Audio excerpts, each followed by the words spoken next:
flying saucers, unidentified flying objects, UFOs. They're just a fact of modern life. In fact, if you check with friends or family members, chances are you'll find someone with a UFO story. Everyone's heard of the famous crash at Roswell in 1947. Some people know about the Foo Fighters during World War II. But there's a case that goes back far beyond that, even before the Wright brothers ever flew a heavier-than-air craft. It happened in Aurora, Texas in 1897.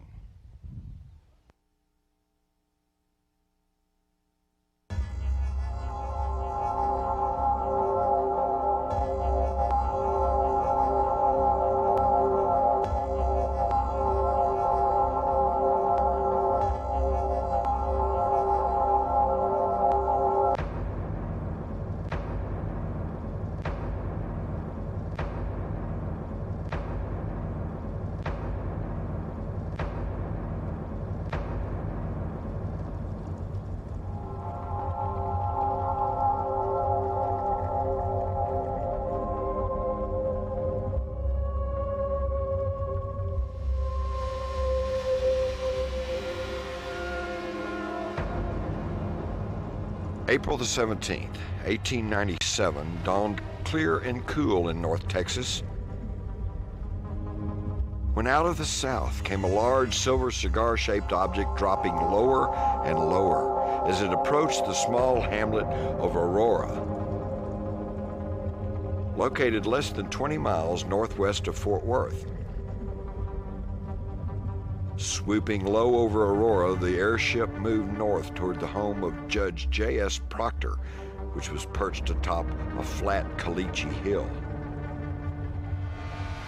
There it struck a windmill and exploded, scattering debris and, by reports, one body.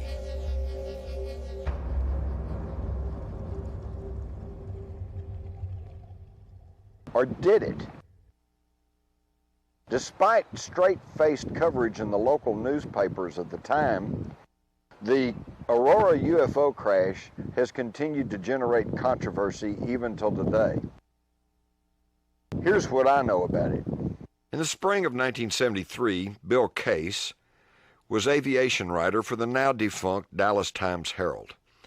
He wrote a series of articles about the Aurora crash after being told the story by Hayden Hughes of the International UFO Bureau. Case immediately looked up the April 19, 1897 article in his newspaper's microfilm library. The story stated, "About 6 o'clock this morning, the early risers of Aurora were astonished at the sudden appearance of the airship which had been sailing throughout the country. It was traveling due north and much nearer to the earth than before. Evidently, some of the machinery was out of order, for it was making a speed of only 10 or 12 miles an hour and gradually settling towards the earth. It sailed over the public north part of town, collided with the tower of Judge Proctor's windmill, and went to pieces with a terrific explosion, scattering debris over several acres of ground, wrecking the windmill and water tank, and destroying the judge's flower garden. The pilot of the ship is supposed to have been the only one on board, and while his remains are badly disfigured, enough of the original has been picked up to show that he was not an inhabitant of this world. Mr. T.J. Weems, the U.S. Signal Service officer at this place and an authority on astronomy, gives it his opinion that he was a native of the planet Mars. Papers found on his person, evidently the records of his travels, are written in some unknown hieroglyphics and cannot be deciphered. This ship is too badly wrecked to form any conclusion as to its construction or motive power. It was built of an unknown metal, resembling somewhat a mixture of aluminum and silver, and it must have weighed several tons. The town today is full of people who are viewing the wreckage, gathering specimens of the strange metal from the debris. The pilot's funeral will take place at noon tomorrow.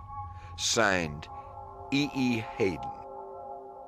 Now, a similar story was published in the Fort Worth Register, but in this account there was no mention of the hieroglyphics, and as to the pilot, it simply stated, quote, "The pilot, who was not an inhabitant of this world, was given Christian burial in the Aurora Cemetery," end quote. Now, at this time, I was aviation aerospace writer for the Fort Worth Star-Telegram back in 1973, and I decided to follow the Aurora story. Partly because the Times-Herald was considered the competition, and partly because the story intrigued me. Bill told me he had spoken to some of the old-timers in Aurora and was convinced that something had indeed occurred there in 1897. I arranged to meet Case at the Aurora Cemetery, where he showed me what he said was the airship's pilot's grave. It was located in the south portion of the picturesque cemetery, which overlooks the rolling Wise County countryside.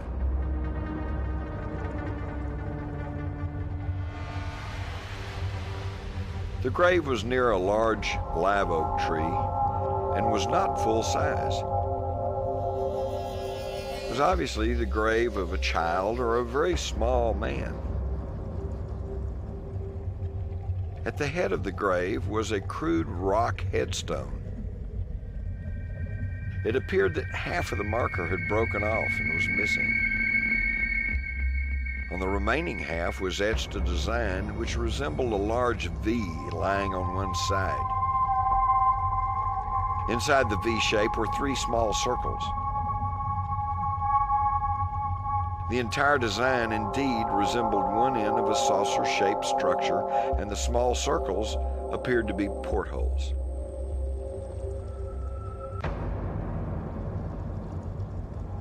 I was acquainted with some of the old cemeteries in the area, and many containing the graves of early settlers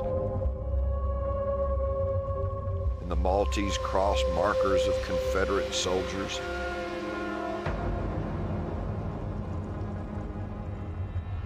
This was indeed a very strange and intriguing marker.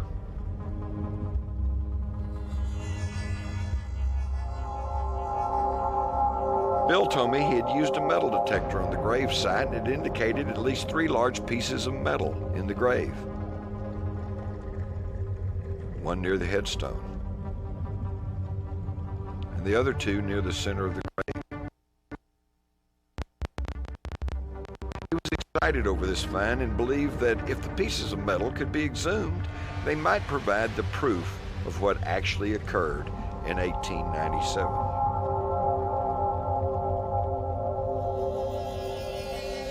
I too was impressed with the idea of obtaining objective proof of what, until then, I considered just an old-timer's tall tale.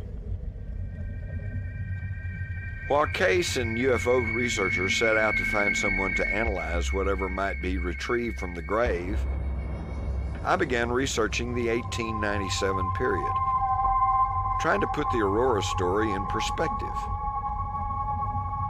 What I discovered was astounding.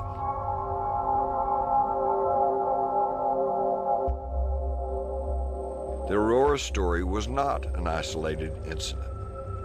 The microfilmed editions of area newspapers of the period were filled with various accounts of flying objects and even contacts with their crews. It was the great airship mystery of 1896-97.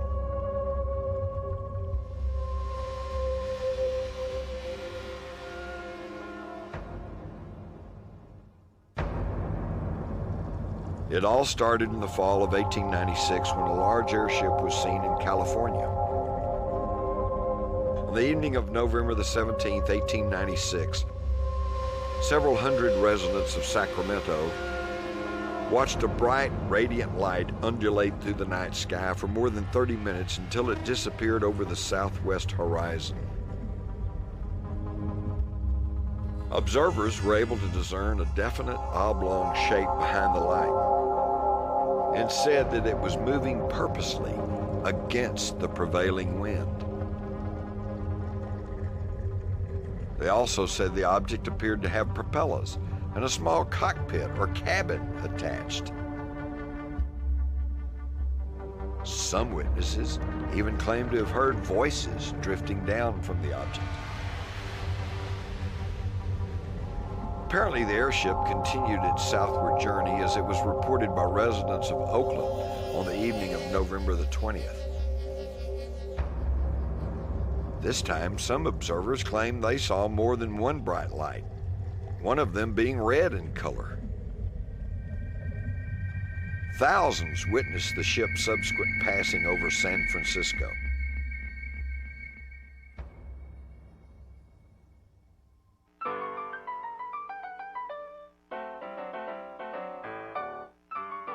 Public speculation over the craft's origin centered on the idea that some enterprising inventor was testing a new type of airship, later called dirigibles.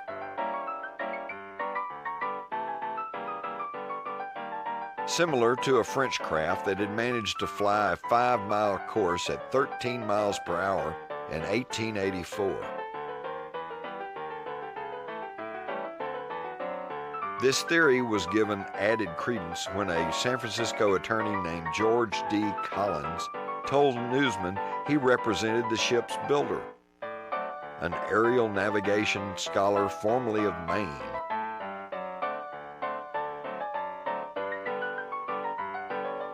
However, after repeatedly promising and then failing to produce the inventor, Collins finally recanted his story and claimed he was misquoted in the press.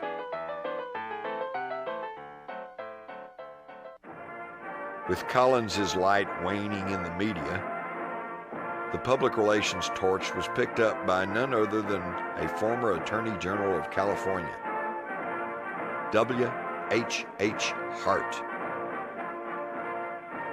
who publicly chastised Collins for lacking discretion in his accounts of the airship, and then proceeded to claim that the ship was a secret weapon, which would be used to destroy the city of Havana.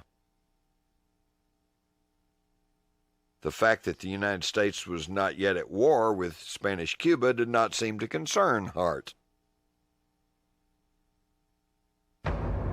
Sightings of the airship soon spread as far north as Tacoma, Washington, and the stories began to entail physical contact. On December the 2nd, 1896, two fishermen from a small town north of San Francisco reported that an airship had landed on a beach near them, and that 3 crew members got out and carried the ship into nearby woods. As they approached the craft, the fishermen were met by an imposing figure who the other crewmen called Captain. This captain said his ship needed repairs and that while the fishermen would not be permitted to get close to the craft, they could observe from a distance. Never closer than 50 feet away, the pair later described the craft as cigar-shaped, about 20 yards long, with great wings which folded against the fuselage. Becoming tired, the fishermen left for home before the craft departed. From California, sightings of the great airship began moving across the country. Thousands reported seeing the ship or ships, and estimates of its speed ranged from 5 miles an hour to more than 200 miles an hour. The reported high speeds are noteworthy to this story. I recall reading an article in the 1897 papers in which prominent scientists asserted with great authority that humans could not survive speeds greater than 40 miles an hour. Therefore, considering that the fastest transportation of the day, the railroad train, crawled along at speeds no greater than 35 miles per hour, to claim something moved at greater than 100 miles per hour meant it was traveling faster than anything known at the time. By 1897, accounts of a flying airship had moved into Texas. Joseph E. Truthful Scully, a conductor for the Texas Pacific Railroad, told a reporter he had sighted the airship in Wood County, near Hawkins, Texas. Soon, reports were coming in from all over the state, from Denison in the north to Beaumont on the coast, through small towns like Whitney, Forney, and Mansfield, all into Dallas. And these sightings were not all by railroad men. In Atlanta, near Texarkana, farmer Jim Nelson said his hair stood on end. The thing came so close. Another Atlanta man claimed to have spoken to the ship's 3 occupants, one of whom told him, "We'll be in Greece day after tomorrow." The man added that the crew members handed out temperance tracts and sang, "Nearer, my God, to thee." It should be noted that in 1878, a Denison, Texas farmer named John Martin saw a dark disk high up in the sky. He told the Denison Daily News that it resembled a saucer, thus coining a term that would not come into general use for almost 100 years.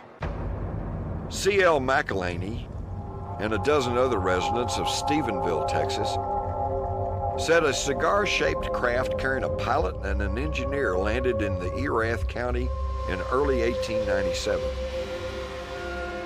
About that same time, a family in Merkel, returning from church, discovered an anchor hooked to a fence. They claimed a stout rope led from the anchor to a large cigar-shaped craft hovering in midair. As the astounded family members watched, the ship flew away. But according to the news article, the anchor was on public display in Merkel for several days. One of the oddest stories came from the April edition of the Fort Worth Register.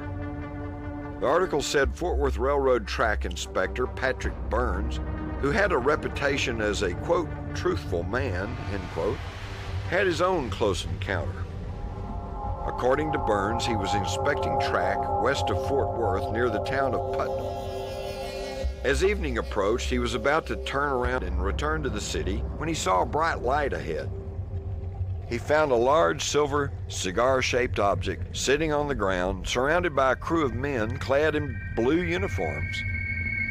Burns, too, spoke of a captain of the ship who said the craft was loaded with several tons of dynamite, which was to be used to bomb the Spanish Navy. Burns returned home to Fort Worth and recounted his tale to the newspaper, which stated it hardly cares to repeat it.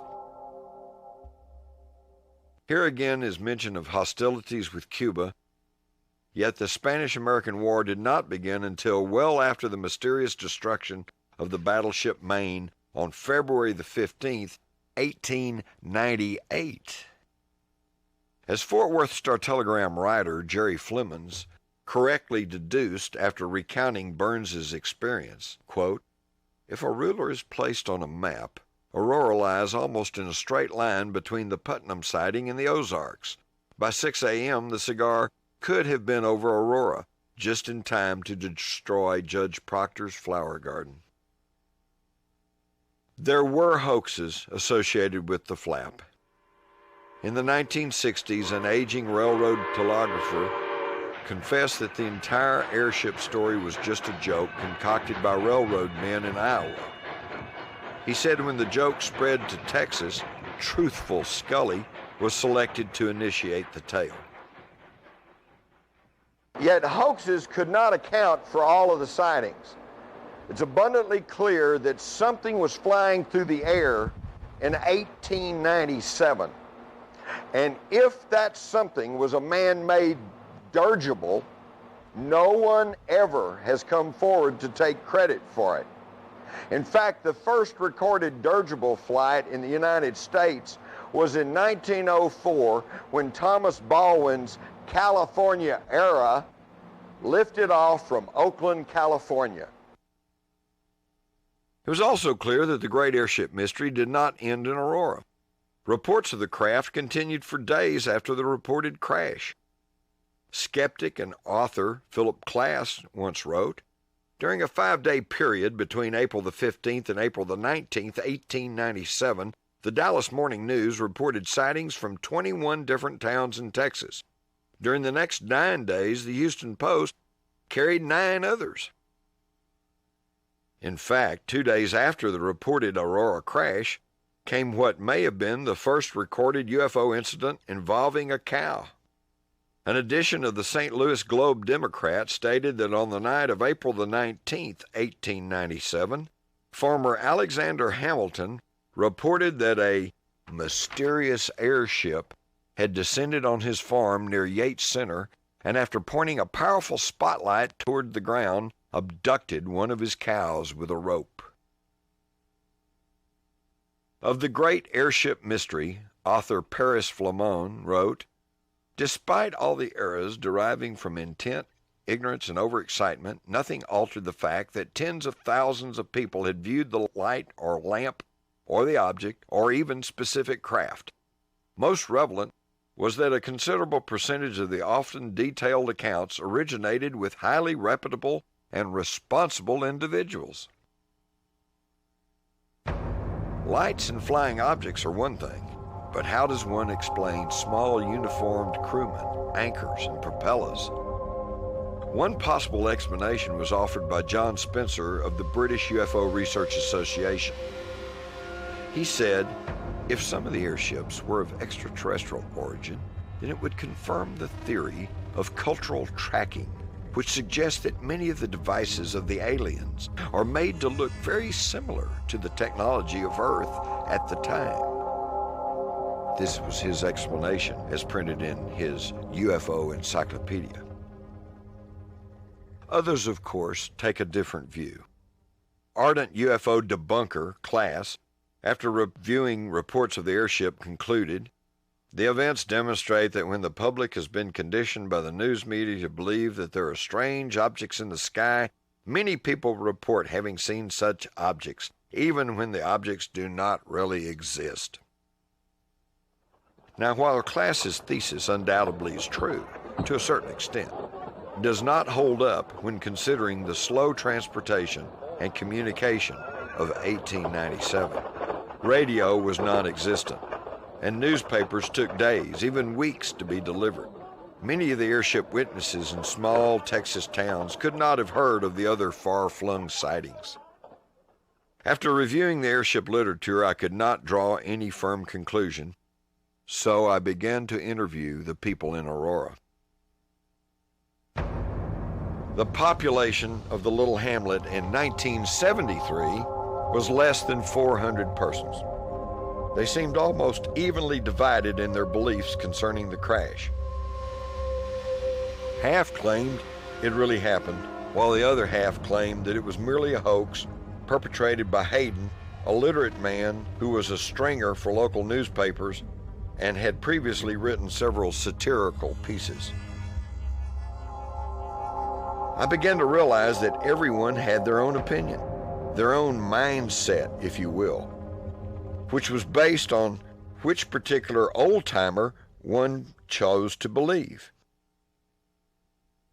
But while the old-timers around Aurora were hesitant to talk about the spaceship crash, their descendants were not so closed-mouthed. I've talked to many people in Wise County who will quietly say, "Oh yes, I've heard about this for years through the family or whatever," and I've even gotten some to speak for the camera.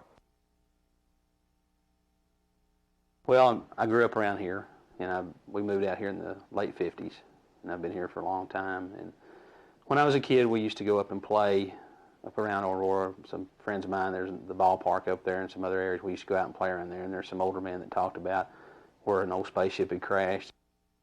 Some people believe it happened. Some of the older ones you talk to would say, well, yeah, but, you know, there really wasn't anything that really did happen. And then some of the younger ones that will tell you that, well, yeah, something did happen. My father was there, my grandfather was there, and saw the wreckage or saw what was a wreckage of something. All of them got little pieces of metal at one time, and it's different. It's a little alloy-looking metal that's soft to the touch, but nobody can explain what it is. Well, we all grew up. Well, I grew up in Wise County over there by Aurora, the old cemetery over there. My grandpa, actually it was my great-grandpa. My grandpa was just a young boy back then, I guess. And he said it was around dusk or about dark, and back then there wasn't, any kind of air traffic or anything like that, But he said that there was just a real big, just a boom, something hit the ground, pretty hard. They got Joe Smith, that was my great-grandpa, and he loaded up all the kids and stuff, because it was like a circus coming to town, they didn't know what it was. So they all loaded up and they went down the road there, and other people were out gathering around too, because they actually seen whatever it was, when it hit. And it mowed over some trees and everything right there by the cemetery.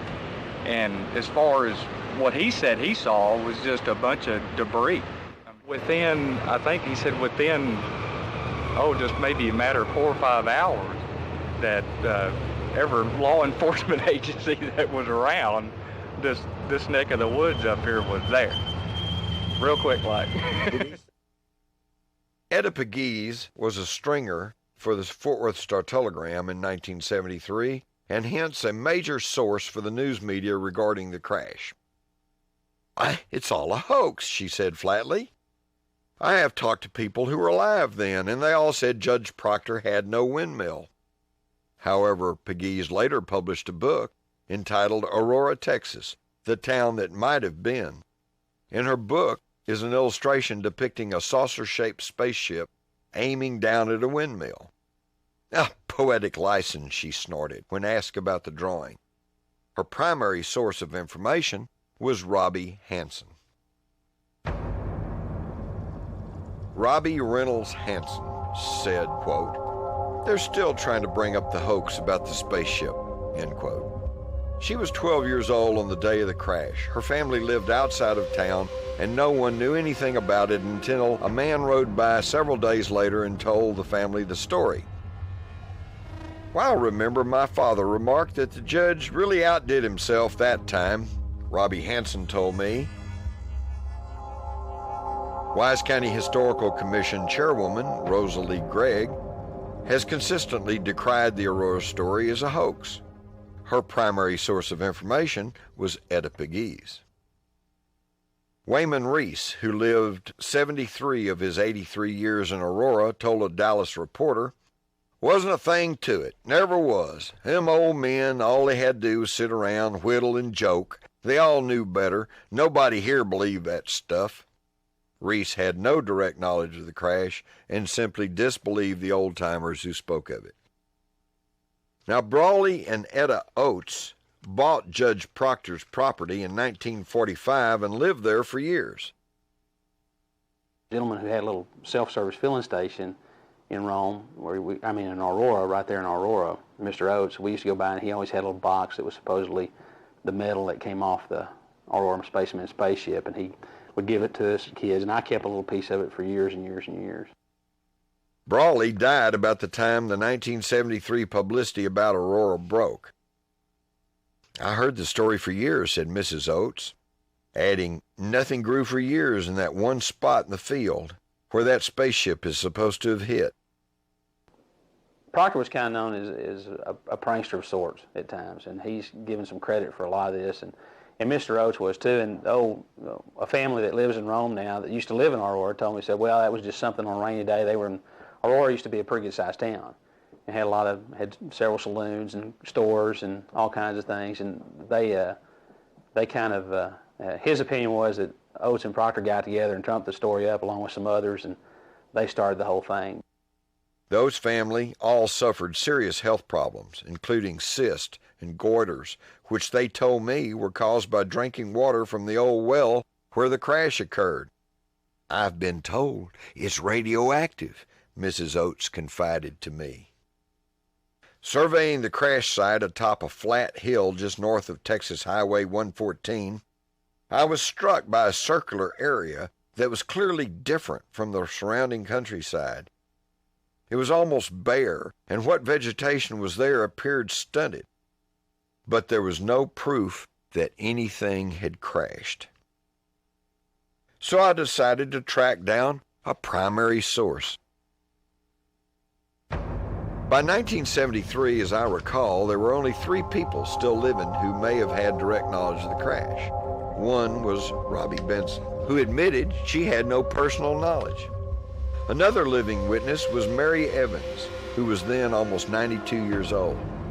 She told me, "I was only 15 at the time, and had all but forgotten that incident until it appeared in the papers recently. We were living in Aurora at the time, but my mother and father wouldn't let me go with them when they went up to the crash site at Judge Proctor's well. When they returned home, they told me how the airship had exploded. The pilot was torn up and killed in the crash. The men of the town who gathered his remains said he was a small man, and they buried him that same day in the Aurora Cemetery. That crash certainly caused a lot of excitement. Many people were frightened. They didn't know what to expect. That was years before we had any regular airplanes or other kinds of airships. Of these two elderly women, neither had any direct knowledge, and one said it happened because her parents told her about it, while the other said it was a hoax because that's what her father said. Pro, con, you could take your pick. But then there was Charlie C. Stevens. He was 83 in 1973. He told me he had always declined to talk to reporters about the crash because he didn't want to get involved. And finally, after some neighborly conversation, Charlie loosened up and gave this account. As a young boy less than 10 years old, he was with his father putting some cattle out to pasture on the morning of April the 19th, 1897, when the pair saw a cigar-shaped object with a bright light pass overhead. The craft was very low and moved straight ahead toward Aurora, which was about 3 miles to the north. The pair then heard what seemed to be an explosion, and a fire lit up the northern sky for several minutes. I wanted to go immediately and see what had happened, Charlie recalled, but my daddy said we had to finish the chores. Well, Charlie's been known to be a pretty much a man of his word. You know, hasn't been considered to be a prankster or hoaxer or anything like that. So, if Stevens was concocting a story, it seemed more likely he would have said that he and his father raced to the scene and given a grand account of the damage. Instead, Stevens said his father rode a horse into town the next day. Returning to the family farm, he described a mass of torn metal and burned rubble. He made no mention of the pilot. According to the contemporary accounts, the pilot was buried the same day as the crash. So when Stevens' father was in town, there was no body to view. He declined to talk about anything he had not personally seen. Kind of a time where, you know, you're a man of your word 100%, and, you know, anything outside that, back then, if you didn't see it, it didn't happen. But the elder Stevens had no trouble talking about the crash. During the years I was growing up, he told me the story many times, recalls Stevens, adding he was almost 20 years old before he heard about the dead pilot. Detractors of the crash story have argued that it could not have happened because Judge Proctor had no windmill. Stevens responded to this charge by stating, well, it wasn't a windmill, it was a wooden windlass built over the well about 18 feet high, used to haul up the sump, but it was destroyed. Other arguments against the crash were that T.J. Weems of the newspaper accounts was only the town blacksmith. Stevens agreed with this, but said Weems had been in the Army Signal Service and did have an interest and a knowledge of astronomy. A chart of the Masonic cemetery showed no unidentified graves. However, a Mrs. Isla Finlayson, a resident of nearby Rome, who cared for the cemetery in the 1960s and 70s, said many people were buried without headstones and that early maps did not list all the burials. Oh, there are a lot of people out there we don't know about, she told a reporter. So on it went. For every claim there was a counterclaim. All I was left with was one witness, Stevens, some bits of metal gathered from the crash site, and the grave. Hardly convincing evidence. But then the story took an intriguing twist. After analyzing some of the metal from the Aurora crash site, physicist Dr. Tom Gray of the University of North Texas in Denton stated in a news release that at least one fragment may require more investigation. The piece was determined to contain 75% iron and 25% zinc with a few trace elements. The most intriguing aspect of the fragment was that although it was made up primarily of iron, it displayed no magnetic properties. While the fragments were being studied, Bill Case had written further on the Aurora story and had generated interest from the International UFO Bureau. They were excited. "We are more convinced than ever that a UFO crashed here and the pilot was killed and buried in this cemetery. Our attorneys are already checking to learn how we might have the body exhumed," Hughes said. I too became excited. An exhumation might settle the matter once and for all, but it was not to be. Despite the fact that no legal action had been taken to seek an exhumation, several Aurora residents, including several cemetery directors, stood guard at the cemetery to prevent any unauthorized digging and threatened a lawsuit against anyone who tried. "Well, they're afraid you'll dig up Grandma," explained Decatur attorney Bill Nobles. "You see, there was a spotted fever epidemic back in those days, and dozens of Aurorans died. They were dying so fast they were quickly buried, many without markers. They don't want to revive the disease."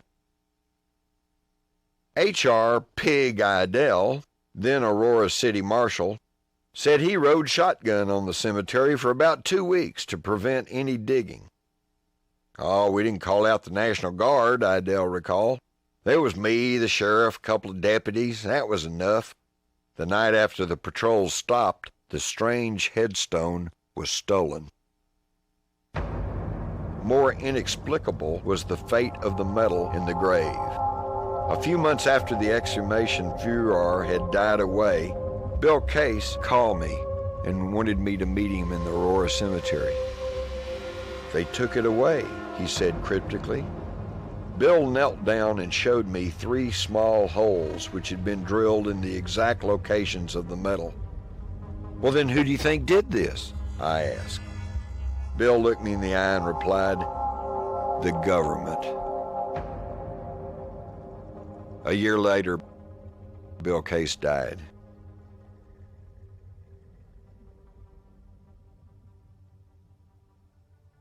With the headstone and the grave metal missing, an exhumation impossible, and even the old-timers squabbling over the truth of the crash, excitement over the Aurora story quickly faded. A lot of people ask me, well, if they're extraterrestrials, why don't they just land and say, we come in peace, hello? Well, I think here's the answer to the question. In the same Dallas Morning News edition that carries the Aurora spaceship story, we have a correspondent writing from Granbury, Texas, April the 17th. Newt Grisham last night at 9:30 o'clock while drilling the Riddle rifles discovered that mysterious flying Jenny of which we've heard so much. Newt is a very warsome young man, being a populist, but he could not stand the sight of the air machine, and he ordered the company to open fire on the object, which it did, and the whole town was soon aroused. Holy cow, what is it? I don't know. Shoot at it. That, I think, may explain why they haven't sat down and made contact. Another story in the same Dallas Morning News edition comes from Wortham in Freestone County, Texas, and it says that Captain John A. Lilly, a prominent and reliable citizen of this place, a Mexican war veteran, claims he saw the mysterious airship last night about 8:30. He said it was going straight up. That kind of leaves out a meteor. I think the proof is in this Dallas Morning News page. There are 16 stories on this page, coming from correspondents ranging as far north as Oklahoma, as far south as almost to Austin. Every single one of these 16 stories is talking about the mysterious airship, the craft that they see sailing through the airs at incredible speeds, okay? So the whole idea that the Aurora story, which is right here, is simply a hoax, does not hold up. Some of these stories even carry accounts of having conversations with the spaceship crew that has landed, okay? And the stories vary. One says we're a secret experiment from a laboratory in New York State. Another one says we come from a secret society living at the North Pole. Another one says, well, we're on a secret mission to bomb Havana. And yet the commonality between all these stories is, don't tell anyone you've seen us. But of course, being human, they run right into town and immediately say, guess what I saw? In recent years, more events have taken place that tend to confirm the story of the Aurora spaceship crash. In 2013, I participated with the TV series UFO Hunters, and using ground-penetrating radar, they found that, contrary to the debunkers who said it was a hoax and nothing happened, there is a short grave at the grave site. They can tell this by the disturbance of the ground levels under the grass. Another argument against the Aurora spaceship crash story is that Judge Proctor did not have a windmill. Technically, this might be correct, but he had a windlass. He had a derrick, a tower that was used for the sump for his pump, did not have a windmill on top of it, apparently, by some accounts, but it was a derrick there. There was a tower. We know this now. This has been proven because we found the footing for the derrick at the location of the well house. To me, one of the most convincing things of all is the strange beads of molten aluminum that has been found at the crash site. In fact, some of them embedded in nearby trees and rocks. This indicates that there was a tremendous explosion at some point at that location. And yet Brawley Oates, who I interviewed back in the 70s, said he bought the place before World War II, in the late 30s, I believe, and that there had been no big explosion there. So whatever happened there happened before the 1930s. Also, the metal content and makeup of this aluminum, while it was aluminum, is not the same as modern aluminum. And I even did some checking on the history of aluminum, and aluminum had only been developed in the past maybe 10 years prior to 1897. And at that time, it was so rare that it was actually cost more than gold. So the idea that somebody would have faked something using aluminum at that time is nearly impossible. So all this combined, I think, shows us that something actually crashed in Aurora in 1897. This was 6 years before the Wright brothers flew, and I think this is the smoking gun of the UFO issue. It's real, they're here. Now all we have to do is figure out what they want. Since it seems obvious that we are being visited by non-humans and that they're flying around our skies, I would want to allay any fears that we're about to be invaded, because if you go back and look in your history, you'll find that all the way back to the Bible with Ezekiel, the fiery wheel in the sky, the Egyptians and their flying boats, the Chinese and their flying dragons, the Aborigines and their flying gods, the Dogon tribe in Africa that knew all about the star Sirius and planets around it. I think we find that we have been visited for a millennium, okay? Probably before our own written history. Now, if the object was to attack the Earth, burn our cities, and kill us, they could have done that long before now. So, you know, why wait till we have our own space technology and laser weapons and things like this, you know, when they could have attacked us when all we had to defend ourselves with was swords and spears. So, whatever's going on, I don't think that we need to panic.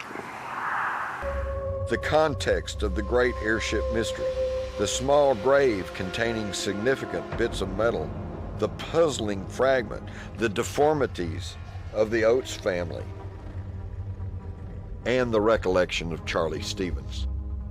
And if the story was merely a hoax, why would anyone use sophisticated equipment to surreptitiously remove metal from the small grave? To compound the puzzle, years later, my wife was teaching school in the area and was told in all seriousness by Pig Idell's son, James, that his grandfather had helped bury the pilot. The son also said his father knew who took the headstone and said he could do nothing about it. This indicated it was some sort of official secrecy. So today, the Aurora spaceman, while unproven in scientific circles, continues to sail through the skies of our imaginations. The Aurora crash story underscores the problems and the issues involved in seeking the truth of the UFOs. The problem of questionable witnesses, on all sides is magnified by what appears to be official complicity in the maddening lack of evidence. Messing around. What do you think, Levi? Do you think that there's UFOs up there? Don't know. Just like everybody else. Yeah, just like everybody else. Just don't know.